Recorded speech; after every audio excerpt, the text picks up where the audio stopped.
Shri advocate ആശ Unnithan, Palakkad vote ചെയ്ത് Rahul Mamkootathil MLA ആഘോഷമായിട്ട് മാധ്യമങ്ങളെ കണ്ട് ചായ കുടിച്ച് അവനവന്റെ ധാർഷ്ട്യം കഴിഞ്ഞതിന് ശേഷം മാത്രം എന്തുകൊണ്ട് 12 ദിവസം എവിടെ മുങ്ങി എന്നുള്ളതിന് ഉത്തരം പറഞ്ഞാൽ മതി എന്നൊക്കെ തീരുമാനിക്കുന്ന ഒരു സമയത്താണ് ഈ വിഷയം കൂടി ചർച്ച ചെയ്യേണ്ടി വരുന്നത്. അതായത് അങ്ങനെ ഒരു ദിലീപ് ഉണ്ടായതുകൊണ്ടാണ്, അങ്ങനെ ഒരു കേസിലെ പ്രതിക്ക് എങ്ങനെയും നടക്കാം, അതിജീവിതകൾ മിണ്ടാതിരുന്നോളുമെന്ന് സമൂഹ മാധ്യമങ്ങളിലടക്കം തെളിയിച്ചത് കൊണ്ടാണ് ഇങ്ങനെയുള്ള കേസുകൾ നടത്തുമ്പോൾ ഒരു ലജ്ജയുമില്ലാതെ ആ പ്രതികൾക്കൊക്കെ മാധ്യമങ്ങളുടെ മുന്നിലും ജനങ്ങളുടെ മുൻപാകെയും ഇങ്ങനെ നടന്നു പോകാൻ കഴിയുന്നത്.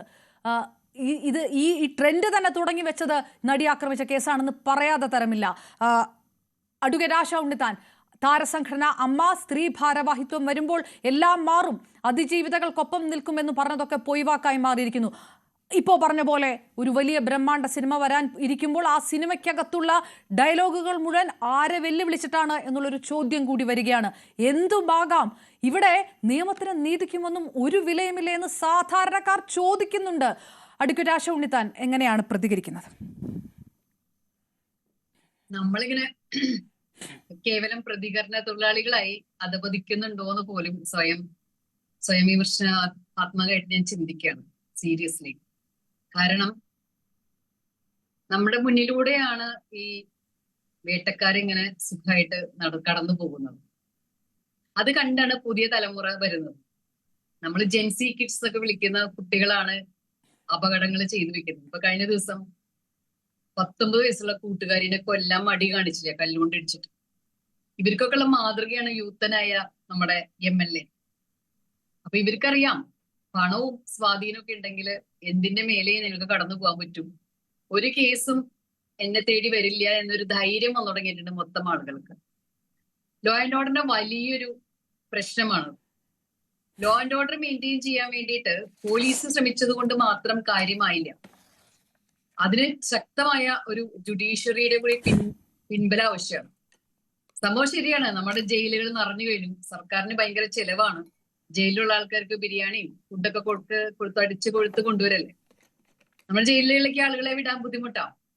പക്ഷെ ഇത്രയും ക്രൂരകൃത്യങ്ങൾ ചെയ്യുന്ന ആളുകൾ, ഇത്രയും വലിയ പൊസിഷനിൽ ഇരിക്കുന്ന ആളുകൾ, MLA പോലെ വലിയൊരു എന്താ പറയാ, എപ്പോഴും ഒരു CCTV സർവൈലൻസിൽ പോലെ ജീവിക്കേണ്ട വലിയ ഉത്തരവാദിത്തമുള്ള ഒരാള് 12 ദിവസം കേരള നിയമസഭയിലെ ഒരു മനുഷ്യനെ കാണാനില്ലാണ്ടായി.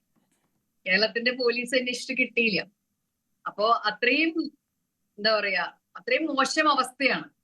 അദ്ദേഹം കൃത്യമായി തന്നെ ആ പരാതി വന്നു, പോലീസ് അന്വേഷിച്ച വഴിക്ക് തന്നെ വന്ന് ഹാജരായി ജാമ്യം എടുത്ത് പോവുകയാണെങ്കിൽ നമുക്ക് അത്ര പ്രശ്നമില്ല. അയാള് ലോ അബൈഡിങ് സിറ്റിസൺ ആണെന്ന് പറയാം. കാരണം നിയമത്തെ അനുസരിക്കുന്നു, എന്നെ പോലീസ് വിളിക്കുന്നു, ഞാൻ വരുന്നു, എനിക്ക് കോടതി ജാമ്യം തന്നു പറയാമായിരുന്നു. ഇത് ഇത്രയും നാൾ ഒളിച്ചിരുന്ന് സിസ്റ്റത്തിനെ മുഴുവൻ പറ്റിച്ച് എവിടേക്കോ ഒളിച്ചു കഴിഞ്ഞ് അത് എന്നിട്ട് ഇപ്പോഴും MLA ആയിരുന്ന് എല്ലാ പ്രിവിലേജസും അനുഭവിച്ച് ഇപ്പോ ജാമ്യവും വാങ്ങി സുഖമായി വോട്ടും ചെയ്ത് മുന്നിലൂടെ നടന്നു പോവാണ്. അപ്പൊ ഇവർക്കൊക്കെ ഒരൊറ്റ പേരേ ഉള്ളൂ, ഇവരൊക്കെ പണവും അതുപോലെ തന്നെ സ്വാധീനവും ഉപയോഗിച്ചുകൊണ്ട് എന്തും ചെയ്യാൻ മടിക്കാത്ത വലിയൊരു എലീറ്റ് സംഘം, എലീറ്റ് എന്താ പറയാ, ഡോൺ സംഘം എന്ന് നമ്മൾ പറയില്ലേ, ഡോണൊക്കെ ഈ അധോലോക ആൾക്കാരെ പോലെ അങ്ങനത്തെ ഒരു ഡോൺ സംഘമാണ് ഇപ്പൊ നമ്മളുടെ രാഷ്ട്രീയത്തെയും സിനിമേനെയും എല്ലാത്തിനെയും നയിക്കുന്നത് എന്ന് പറയേണ്ടി വരും. അവർക്ക് ഒത്താശ പാടാൻ പറ്റിയ രീതിയിലുള്ള സാമൂഹിക സാഹചര്യമാണ് അവിടെ നിലവിലുള്ളത്. അപ്പൊ ഒരു നിവൃത്തിയില്ല. നമ്മുടെ മക്കള് 18-19 വയസ്സാകുമ്പോഴേക്കും കൂട്ടുകാരിനെ കൊല്ലാൻ മടിക്കുന്നില്ല. ഇവരാണ് മാതൃക, ഇവരാണ് സ്റ്റാറുകൾ, ഇവരാണ് ജനപ്രിയർ, ഇവരാണ് ജനപ്രിയത കൊണ്ട്, ചെറുപ്പം കൊണ്ട്, യുവത്വം കൊണ്ടൊക്കെ യുവാക്കളെ സ്വാധീനിക്കുന്നത്. ഇവരെ അനുകരിക്കാതെ തരമില്ലല്ലോ, അതാണ് ഈ കാണിച്ചുകൊണ്ടിരിക്കുന്നത്. നമ്മൾ വെറും പ്രതികരണ തൊഴിലാളികളായി ചുരുങ്ങുന്നു. അവർ വീണ്ടും വീണ്ടും വീണ്ടും ക്രൈം ചെയ്തുകൊണ്ടിരിക്കുന്നു. നമ്മളുടെ നീതിക്ക് വേണ്ടിയുള്ള നിലവിളികൾ കേൾക്കാൻ നീതി കാവലാളന്മാരില്ല.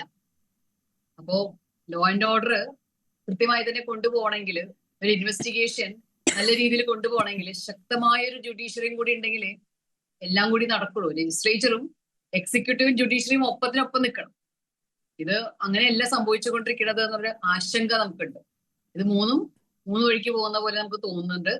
അഥവാ മൂന്ന് വഴിക്കല്ല, ഇതിനെ മൂന്നിനെയും ഒരേ ചരടിൽ കോർത്ത് ഇതുപോലെ ആണ് കൊണ്ടുപോകുന്ന ഒരു വലിയ സംഘമുണ്ടോ നമ്മുടെ ഭരണത്തിന്റെ മുകളിൽ എന്നാണ് ഇപ്പൊ ആശങ്ക.